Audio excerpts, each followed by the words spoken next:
Let's go ahead and begin, shall we? What do you say? We don't want to just chit-chat all night, right? Especially since I'm the only one chit-chatting.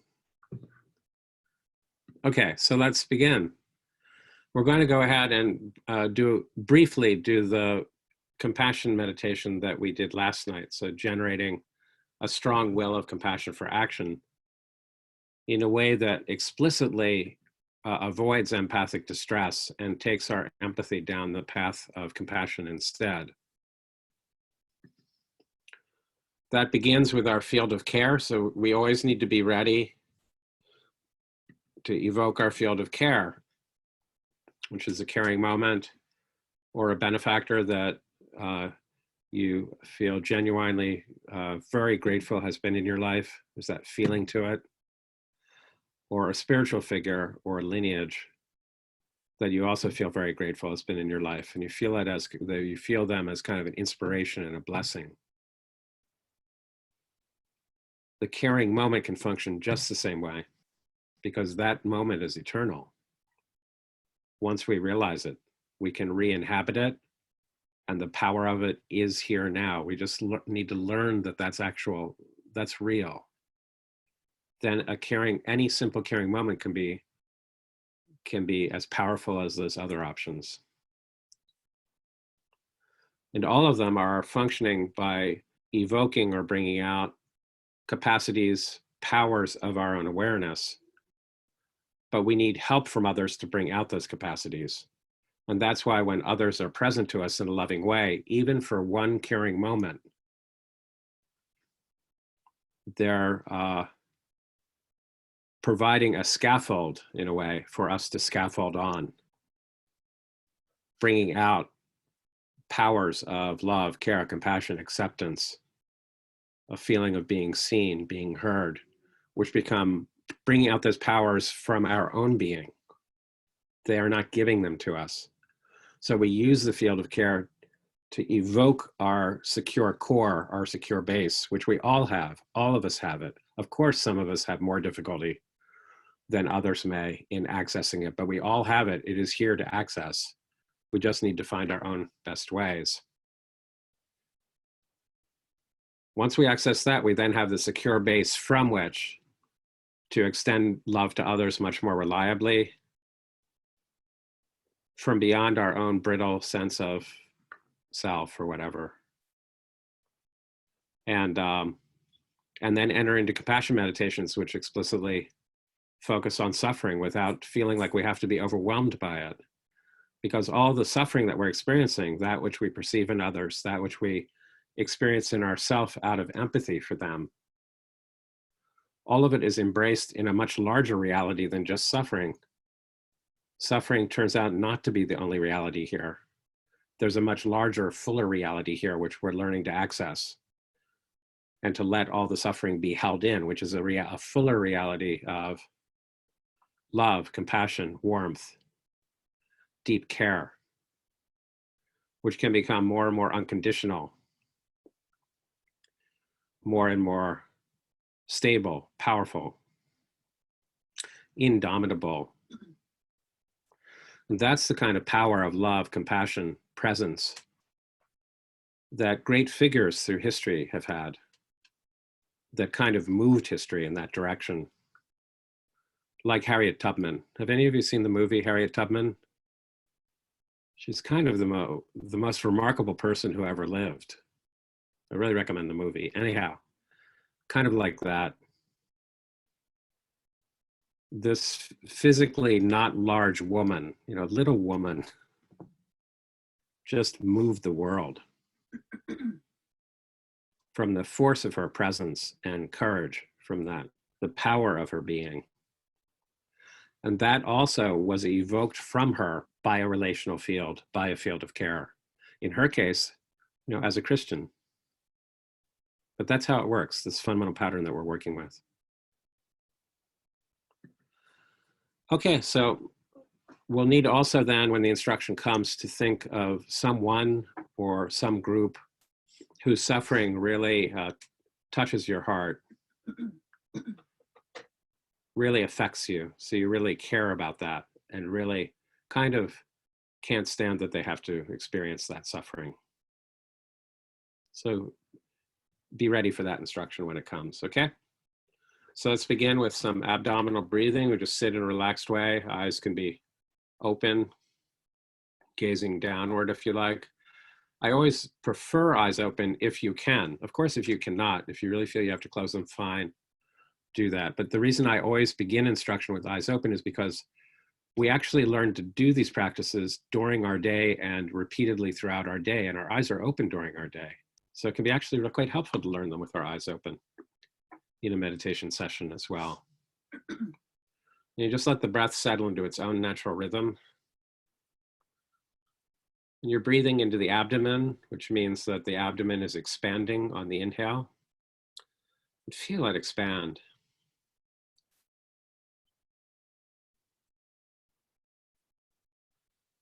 And then let the feeling of the abdomen expanding and contracting with each breath just draw you into that feeling more and more, breath by breath.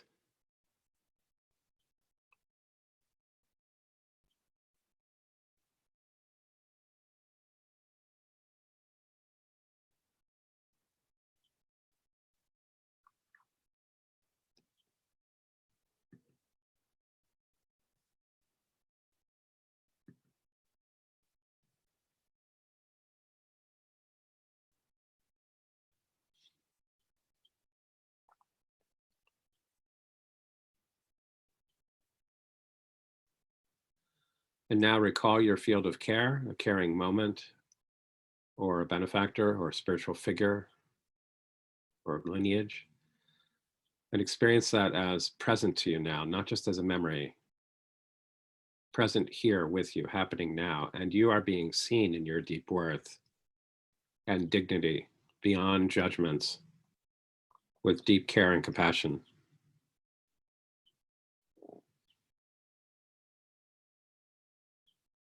And just relax into the felt sense of that, steeping in its loving energy, feeling its tender qualities, and letting them infuse your whole being.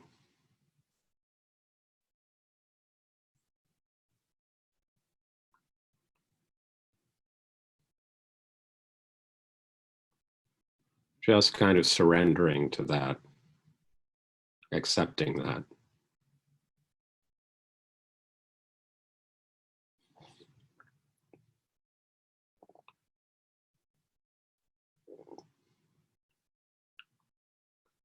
Accepting that loving energy and its qualities into your whole body, every part, and into your whole heart and mind, every layer of feeling.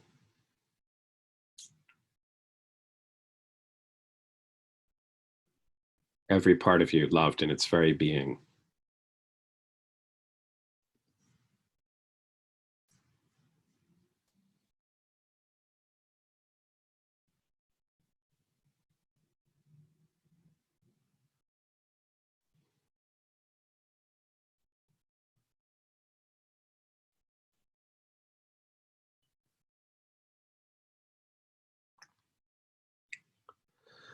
And now, while continuing to feel the resonance of that love and care, bring to mind a person or group whose suffering deeply touches your heart. And just take a few moments to sense or imagine the suffering they must be experiencing. How must it feel for them?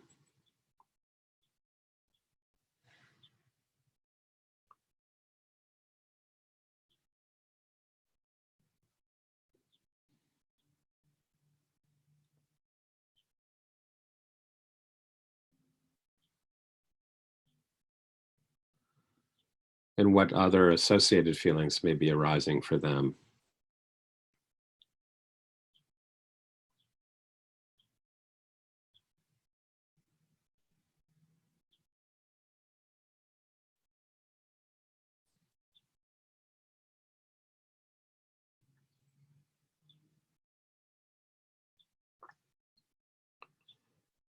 Just taking a little time to deepen your empathy in that way.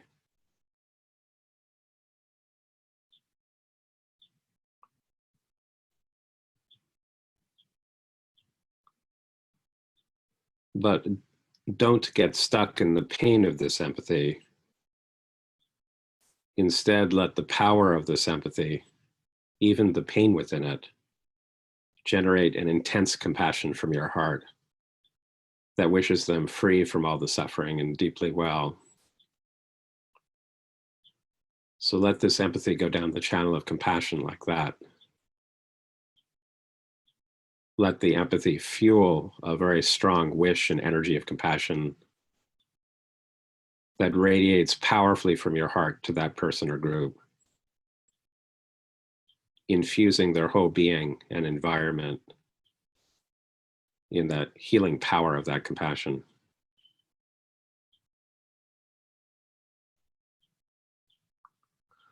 And wishing them deeply well and free of all the causes of their suffering.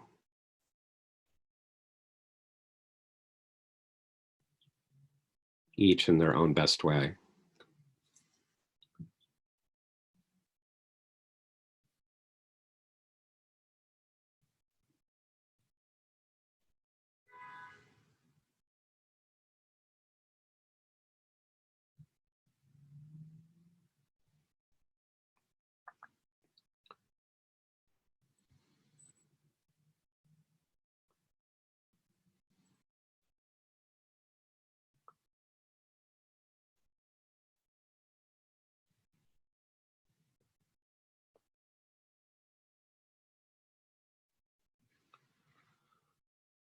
And if you lose focus or the power of this compassionate energy decreases, then again, take a few moments to deepen your empathy, sense or imagine how it feels for them. And let that empathy and its energy become this radiant energy of compassion, radiating from your heart to them and wishing them deeply free and well.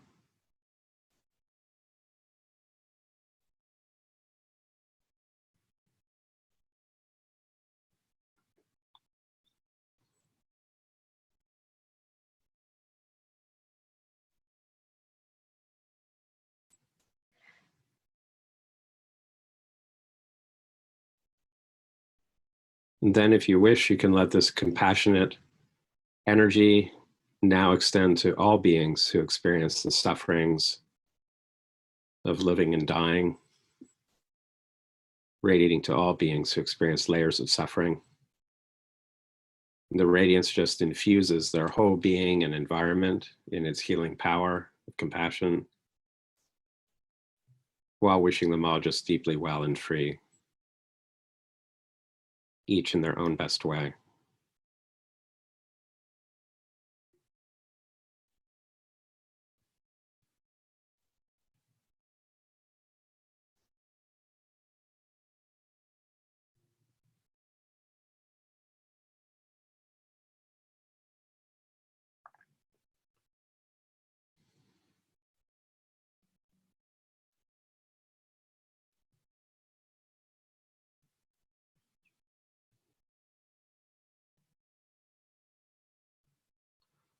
And now just relax deeply into the felt sense of this compassionate energy and care. And let that help your heart and mind to just trust, to release all of its frameworks and mental constructs. And just let the mind fall gently, completely open like space.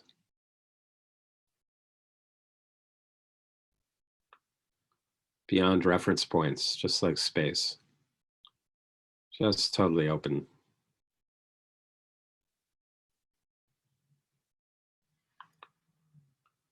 Let this unity of openness and awareness just do the meditating by just letting everything be.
Thank you.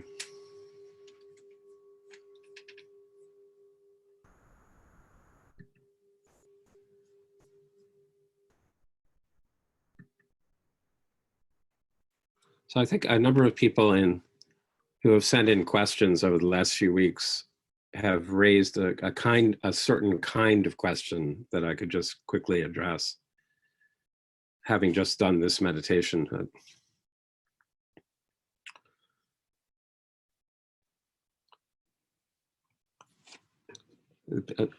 A number of people have asked how deep wisdom or discernment, on the one hand, is part of our practice, and love and compassion, on the other hand, are part of our practice, and how those two are related.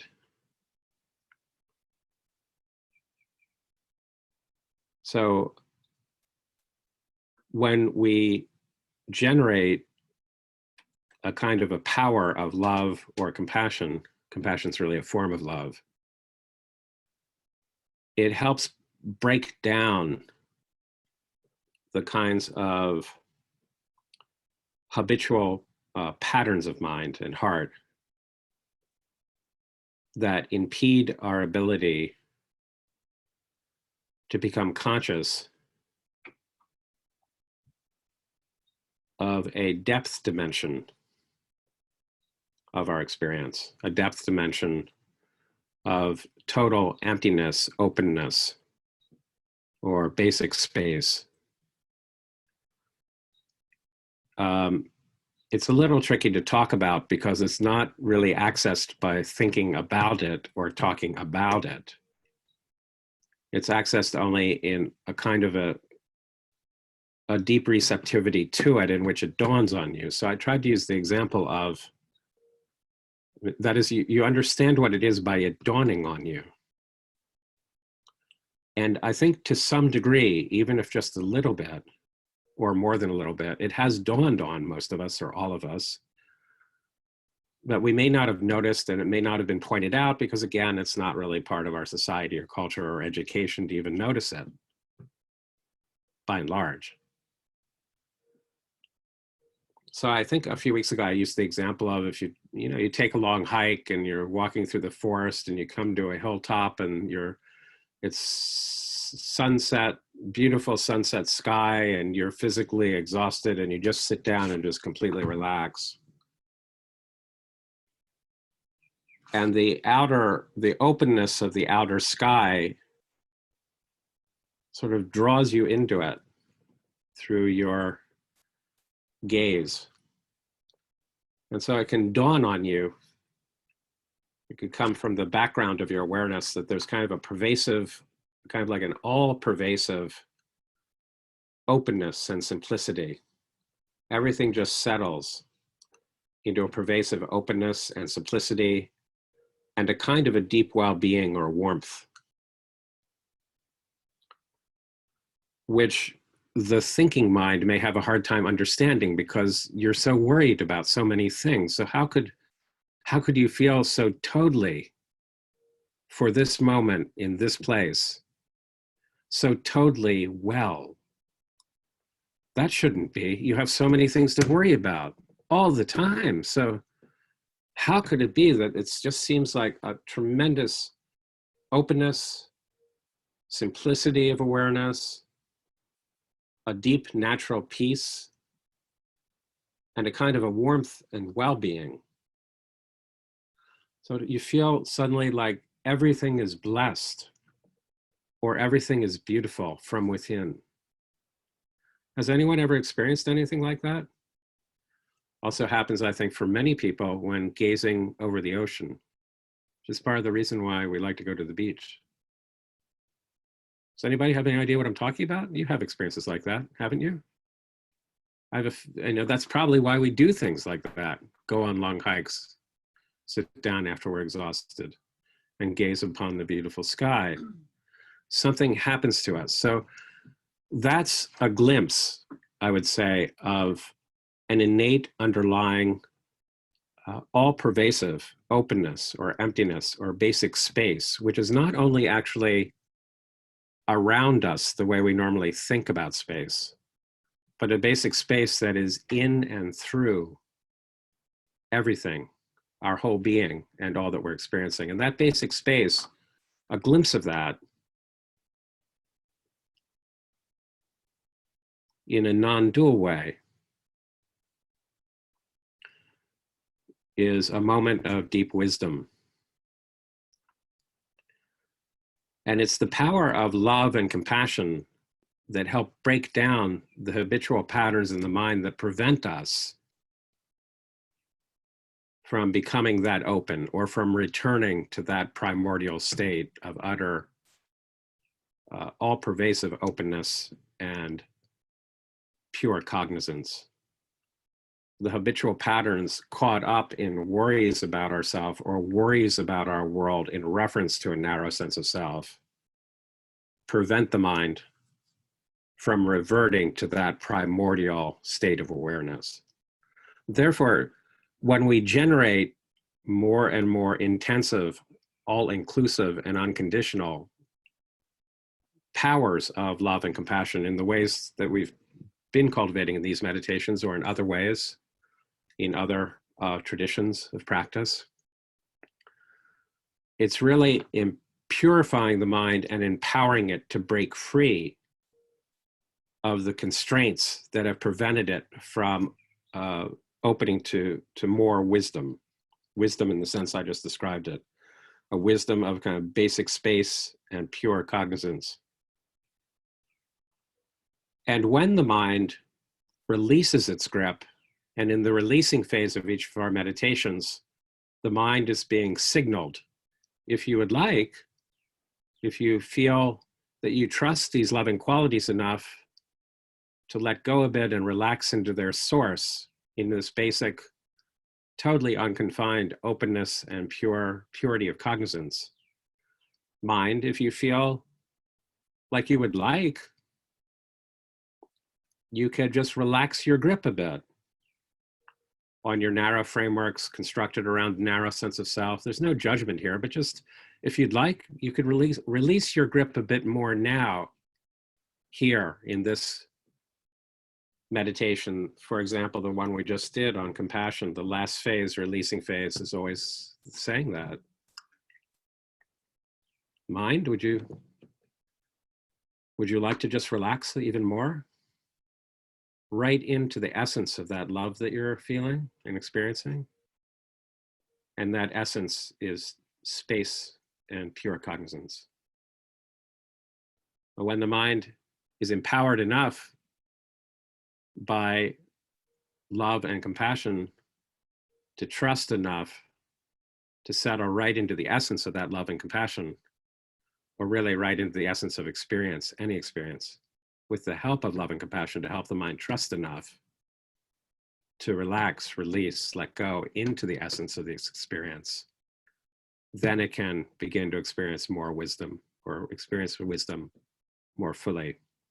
And from that wisdom of openness and pure cognizance, the powers of love and compassion, which are also innate to the mind, are now freed up to come out more easily, more readily, more fully. And in this way, there's a synergy between cultivation of love and wisdom, of openness. And that's how practices of awareness and love and compassion, or practices of wisdom and love and compassion, are brought into play throughout all the practices that we've been doing. The compassionate presence to feelings practice is a way to become so intimate with our feelings while providing a spaciousness for the feelings to find and settle in their own way, in their own time, in their own place. That we can begin to settle right into the essence of the feelings themselves, any feeling, pleasant, unpleasant, doesn't matter. When so much space and unconditional warmth and acceptance and deep allowing is permitted to any feeling, the time will come when the mind is ready to buy that. to settle right into the essence of the feeling. Or another way to phrase it is the feeling opens into its own essence, which is a unity of space and pure cognizance and warmth and really profound well-being. It's just like sitting on the hillside overlooking the sunset sky. Any feeling can open right into that sunset sky. Indeed, that's what the sunset sky is signaling to us.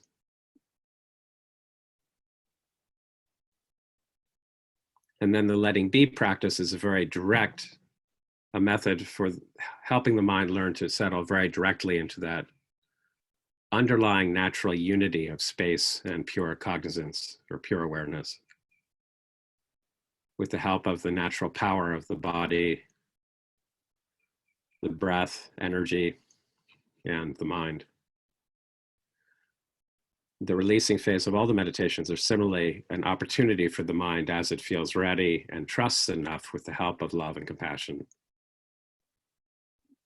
to relax its grip and settle into the very essence of its experience, which again is this primordial unity of space and awareness and compassionate capacity. So there have been some questions over the weeks about, well, how is awareness and how is wisdom part of the practice and what's the relation to love? So that's what I've just summarized.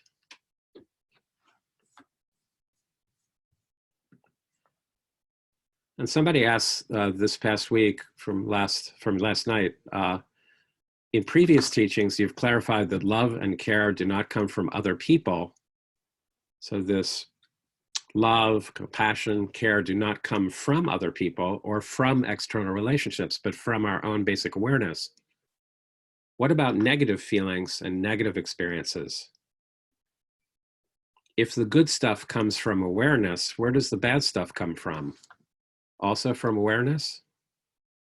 That's the question. Is that clear? Does that seem like a good question? Should I try to answer it? Or should I just skip that and move on? What do you think? Okay, the person who asked it might get really annoyed if I just skip it. Okay, I'm sort of joking. Okay, so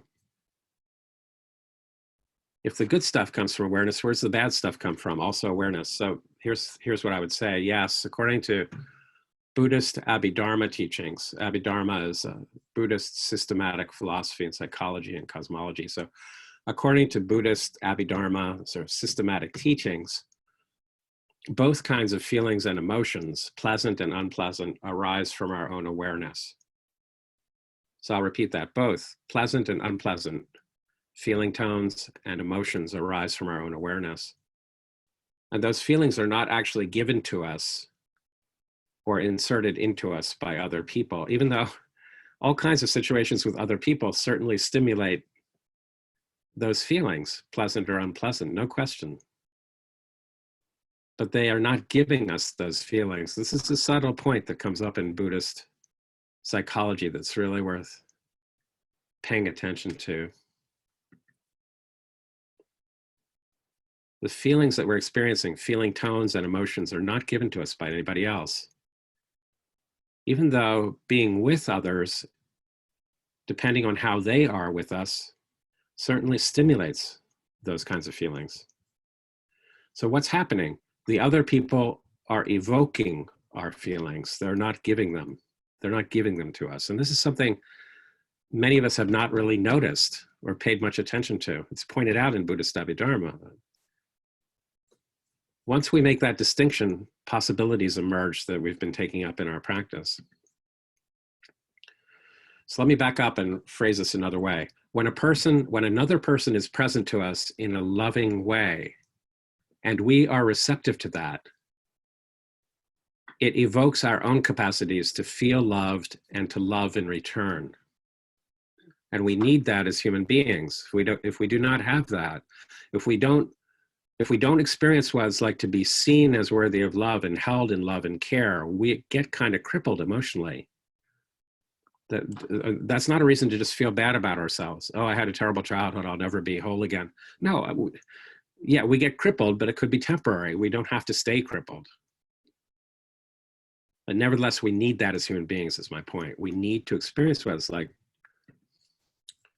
to be seen as worthy in love, to be held in love. But when a person is seeing us and holding us in that way, and if we are receptive to that, that is evoking our own capacities to feel what it feels like to be loved and to love in return and to appreciate or feel gratitude.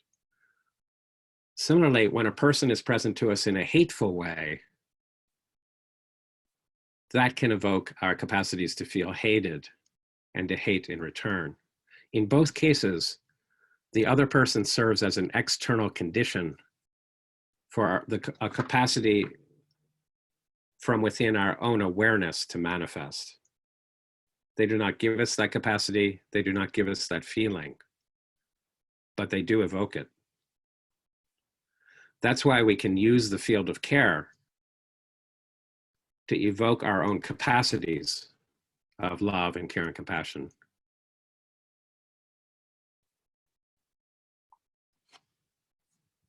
But then in the instruction, we do not ruminate or obsess about the field of care. Is it caring enough? Do they care enough about me? We don't do that because our capacity of love and compassion and care does not come from them. It's not dependent on that. We may not have understood that because ever since we were children, we've viewed the world as if other people give us our feelings. And for that reason, we feel like we have to be just around the right people in the right way or go to the right place, and then I can feel good. Many of us had not before realized that our feelings or capacities come from our own awareness. And therefore, we could actually learn how to access capacities, qualities, and feelings more and more at will. We could do that. And that's what Buddhist practice introduces. Then on the basis of that, with a secure base of love and care and compassion, having access to those capacities, we have the secure base from which then to be present to others that's not so brittle, not seeking them to continually give us those qualities as if they could. So not brittle in that sense, able to be present to them in a way that can see more in them, recognize their capacity, speak to that capacity in them.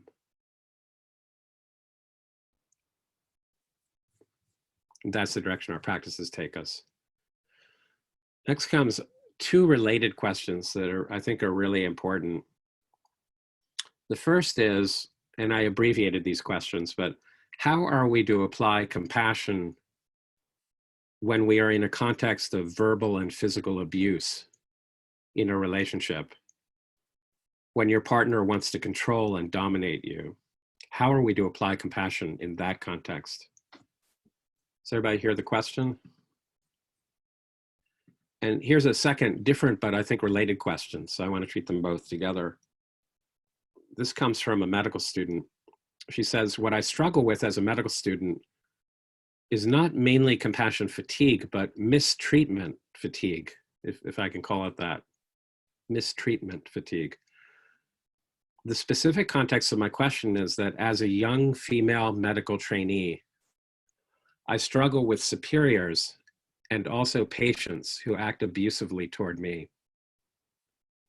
Now, this is by no means the norm, but it happens frequently enough that it causes me deep distress. How do we use these principles of sustainable compassion training to protect against the kind of emotional depletion that comes when others cause us pain in that way? So I think the two questions are kind of related. They're about the experience of really being abused by others. Okay? So I'm going to say something here, and don't take what I'm saying as just glib. I just need to clarify something that I think can be really helpful when thinking about not only these kinds of questions, but really any question. It comes back to what are we really trying to do with any kind of contemplative training, in this case, sustainable compassion training. What are we really trying to do? If we come back to that, if we're clear on that basic question, what is it we're basically trying to do? That can help clarify all these other questions, I think. So what is it that we're basically trying to do? What I would say is, we're trying to get more fully in touch with reality. We're taking up practices to help us get much more fully in touch with reality, the fuller reality of myself, the fuller reality of others, and the world we're in together.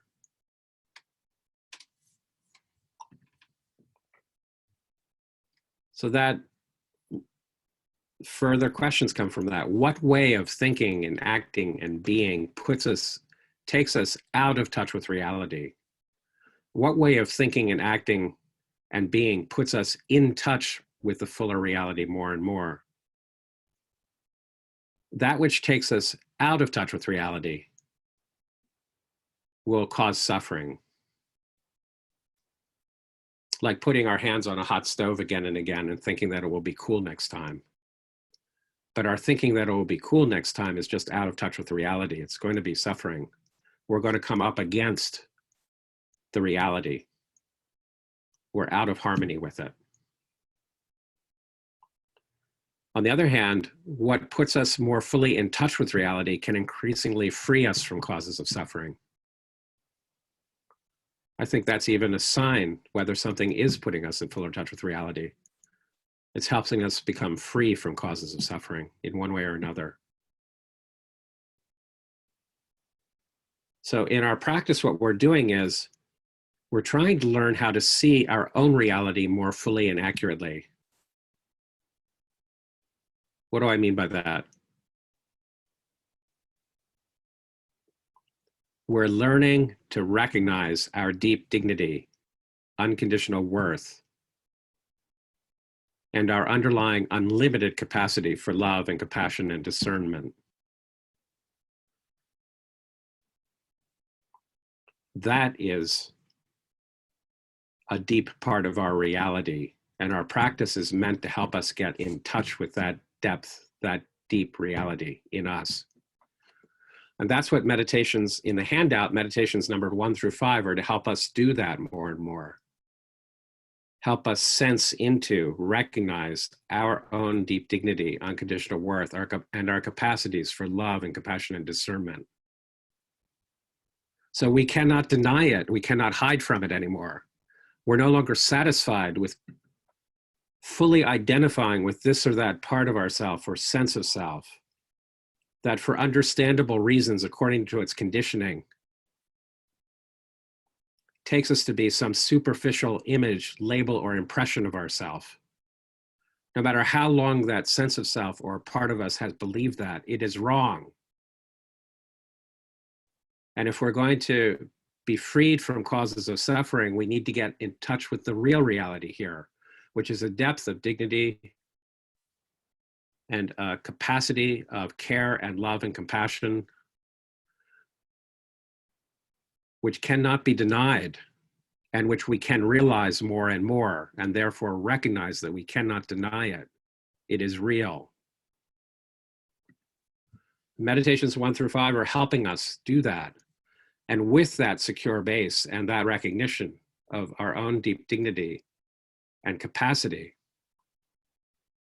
and from there we can see the reality of others much more fully and accurately in the same way. And that's meditation 6 through 9.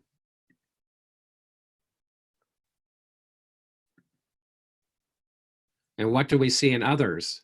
We see their deep dignity and unconditional worth and their underlying great capacity. And just as we, many of us, or most of us, have been so lost from our own deep dignity in our superficial impressions of ourselves, so the others around us are so lost in their superficial impressions of themselves and others. And that's also part of the reality. That is also the truth here.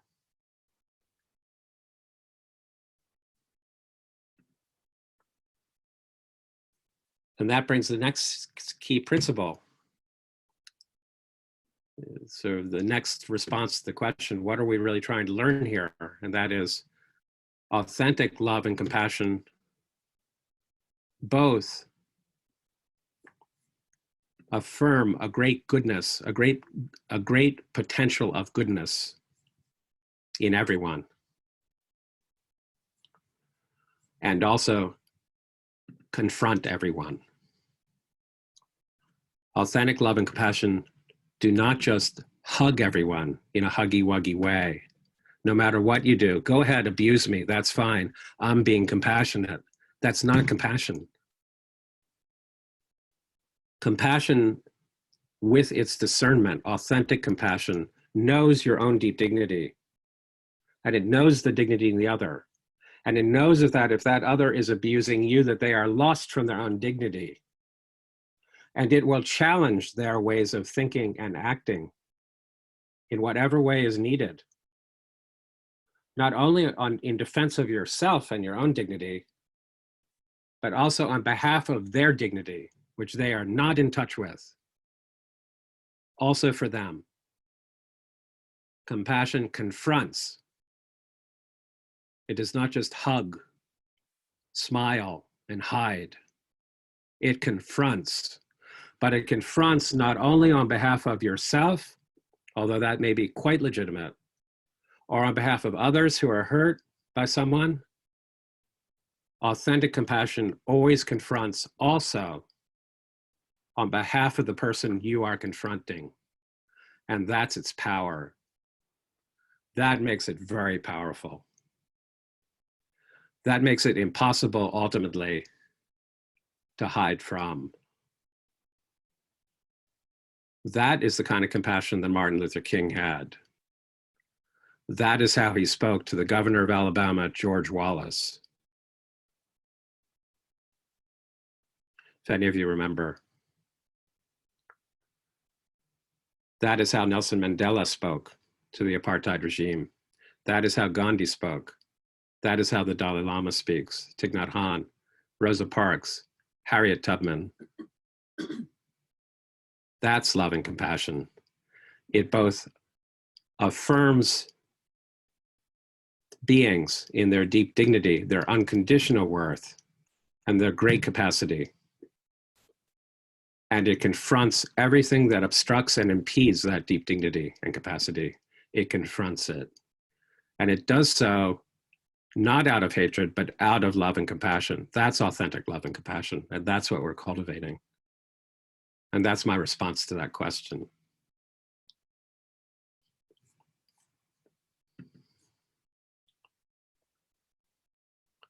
As the question was asking, well, how do we practice compassion in these circumstances of abuse? As if compassion is something just soft, not something that would stand up to abuse. But authentic compassion stands up to anything. The trick is it's standing up for everyone. Not only the so-called victims against the victimizer, it's standing up also for the so-called victimizer.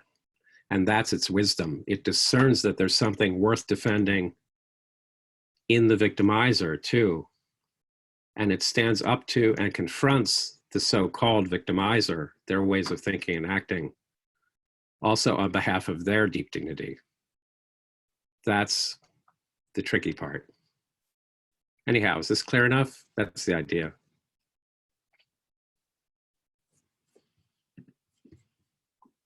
Simple way to crystallize that is, the way I phrase it is that authentic love and compassion both affirm and confront. And actually, they're always doing both. That's part of the reason, I think, when we're with really what I would call, in my experience at least, really realized figures like the Dalai Lama or some really profound person, we're often a little nervous, aren't we? I've experienced that a lot over the years, right? I can remember so much when I was young, and the first time that I met or I was around the Dalai Lama or figures like that, I was so nervous. Why was I nervous? They're supposed to be like love and compassion and wisdom embodied. Why would I be nervous? Because even on a subtle level, the sheer, just the fact that someone like the Dalai Lama, I'm just using his example, but there are many others, just the fact that he is stable in an awareness that sees both into my deep dignity and everything that's impeding it, makes everything that's impeding my deep dignity very nervous. So by its very nature, the kind of deep discernment of awareness that he's abiding in, we don't even have to talk about it, just by the quality of his presence, makes all the parts of me that don't want to let go of their grip nervous. In other words, even without speaking, just by the power of someone's presence, if it's a presence of authentic compassion and wisdom, it's already confronting us. It's already confronting us. It's confronting us by affirming our deep dignity and worth. And so it's confronting all the parts of us that don't want to know about that yet. That's part of what I mean by authentic love and compassion, is always simultaneously both affirming that deep dignity and worth and capacity and confronting everything that's obstructing it. Even before anyone speaks, that's happening. It's kind of amazing, isn't it? Anyhow, that's how I see it. So here comes another good question. I am an environmental teacher and activist, the person says. How can we learn to carry the depth of awareness that we access through this practice into real life encounters around social and ecological issues? And the way I'd respond to that is really very simple. I mean, it's just a matter of practicing more and more and reconnecting with the practice repeatedly, like often in your day, even for little moments. And the spirit of the practice and the capacities that the practice is bringing out of care, compassion, discernment, responsiveness, resonance, those capacities, as they're brought out more and more with repetition in your days over time. And all of that then informs your ways of embodying what it is you want to embody as a teacher and an activist. Because that's what the questioner is asking. How can these practices really inform real life encounters? Well, we have to be formed enough by these practices that they're forming us in a way that it starts to shift our way of being with others in real life encounters. So for example, you may, over time with repetition of practice, just in your day with someone that you're with or working with, you may find yourself hearing more fully when another person speaks than you had heard her before. Even to your surprise, you're suddenly hearing more. You had not thought of her as somebody that would have wisdom for you. Or you find yourself speaking from a place of deeper discernment or gravitas or equanimity or courage that even surprises you. You didn't know that you had that kind of capacity to speak from that kind of depth. And you notice it's affecting the people around you in their quality of listening and hearing you. That's what starts to happen. That's how it starts to affect your real life encounters with people around social and ecological issues. Or what many people report is, to your perhaps delight or surprise, creative and insightful ideas well up in you, both inside and outside of sessions of practice or meditation. Creative ideas and possibilities are occurring to you that had never occurred to you before. The mind is opening up. Well, then of course that would inform your plans and what you may do with others in real life, work with others. And that's how the practice is heard from.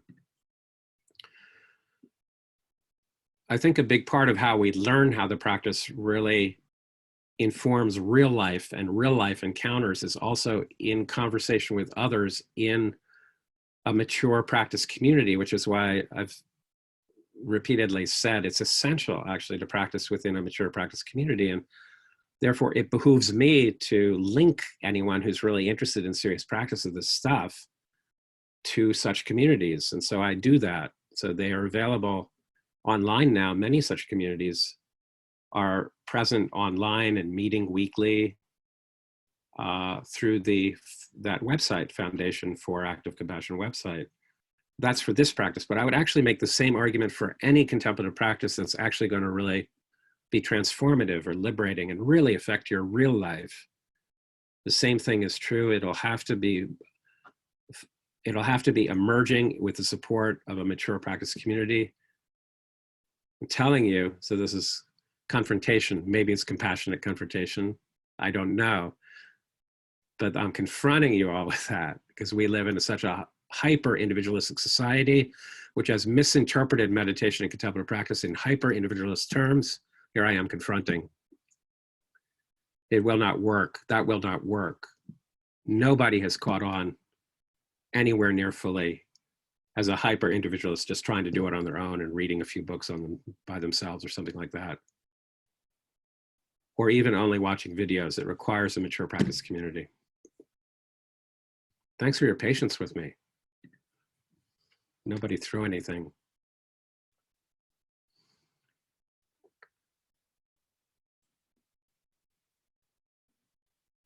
So then came a question that I think I've already responded to. Can you say more about how discernment or wisdom fits into this compassion practice? How is wisdom connected to our fundamental awareness and also implicitly with love and compassion? But that's something I just talked about earlier. Someone else asks, because we're coming near the end of our time, so I'm getting to quicker questions. I'm curious about the inner ground or core of compassion and love. I've been wondering if it's an inherent capacity in human nature. You speak of capacities and qualities. Can you say more about that? Also, could you say more about how different religions and ethical systems name that inner core or ground or innate core of compassion and love or so forth, like Buddhists would say Buddha nature? I think for that, a quick response actually would be, I really would recommend then on the question of this innate, this underlying innate and vast capacity of love, compassion, and responsiveness, that would be best to look at in my book, Awakening Through Love. I can just send you to that book. And that goes into that in quite detail and also with references to further readings. So quite a bit of writing about Buddha nature and what that is. And as for your other question about other religions and ethical systems, I have written about that somewhat. And you can find some of my own articles on that, and also articles by many others on that kind of a topic. How do other religions and ethical systems frame similar kinds of things? We've written about that, and there are articles both by me and other good scholars at a scholarly website that's called academia.edu. Academia.edu. You just go there and you can find that. And somebody else asks, I understand how Jews, Christians, and Muslims identify themselves either by birth or ritual as a Jew, a Christian, or Muslim. So on what basis does one say, I am a Buddhist? I think actually in line with what I just said earlier, it's actually a mistake to think of Buddhist identity as just an individual matter. It's actually a community matter. So to become what's called a Buddhist is to become a part of a community. And there's a very simple criteria for that, and that is that the individual formally, what's called, takes refuge in the Buddha, the Dharma, and the Sangha. And one does that within the context of a Buddhist community. Takes refuge in the Buddha, the Dharma, and the Sangha, the Buddha who awakened to deepest, inmost freedom from causes of suffering in the mind and realized fully all the underlying human capacities and potential for fullest awakening. That's the Buddha. So then the Buddha really knew something, in other words, and then transmitted ways of practicing for many others to similarly, in their own ways, come to the same kind of realization. And that's the Dharma, the teachings and the practices that the Buddha transmitted and then have transformed through cultures in ways effective for people in those cultures, the Dharma. And then the third object of refuge is the Sangha, which I've just been lambasting you all about, that all practice for it to be effective will need to be supported by mature practice community, and that's the Sangha. So an individual who formally takes refuge in the Buddha, Dharma, and Sangha within a Buddhist community And there's usually a short ritual for that, then becomes what's called a Buddhist. But if you were to ask, implicit in the question may be, well, what's really at the core of being a Buddhist? What does that really mean? It is that refuge as the basis of your own practice and informing that practice. Learning more and more fully to really rely on these powers of love and compassion and discernment, to rely on them more and more, to take up and rely on the practices that bring out those capacities more and more and more fully, that break down what impedes or obstructs them, helps us to see much more the fuller reality of ourselves and others and come from that reality, respond to others in the depth of that reality, in their depth. All that does that, relying on that more and more and more until it completely takes over your life. That doesn't mean that you just become a Buddhist monk or a nun and you don't have, takes over your life means that it takes over your body and mind, so that if you're a doctor, you're now a doctor who's embodying all those qualities as a doctor, or a nurse, or business person, or whatever you are. Your life is dedicated to those qualities being embodied in that form of life through practice. That's the idea. That's refuge.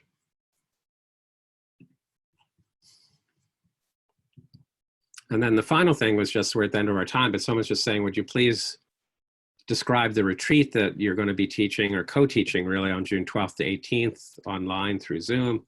And really that retreat is a chance to spend most of a week just totally immersed in these practices, the very practices that I've been transmitting and teaching here. And a retreat of most of a week in that way establishes an inner habit of reconnecting with practices like this throughout our day and into the night. And that becomes a really good foundation for practice going forward. I feel like for many of us, without having done some retreat like that, it's actually pretty hard to establish the kind of practice I've been describing, where you keep, it occurs to you that you would keep reconnecting even briefly, repeatedly with any one of these practices. It's hard that it's hard to remember to do that if you haven't established an inner foundation from which it becomes more natural to remember to do that. And retreat really helps imprint that inner foundation, just being immersed in practice for, in this case, most of a week. And it's also an opportunity to get direct input, to practice questions, to talk with teachers, to process the practices with others, and also for interviews with the teachers of the retreat, which include me and 2 other very fine teachers of these practices. So that's basically what we'll be doing, these very practices in an immersive way and in a mutually supportive way as a foundation for being able to practice throughout life more wholeheartedly, let's say. Okay, that's it for tonight. And actually that's it for our whole 7 weeks. Gosh, but it's went by pretty fast, but it's been great to see you all and to really feel your presence. Really great to be with you. Thanks so much for showing up. I don't mean just physically showing up, but I can feel how you're showing up. So present, so engaged, really bringing yourself to it. And I've felt really blessed by that and kind of empowered by it. So thank you all very much. And good night.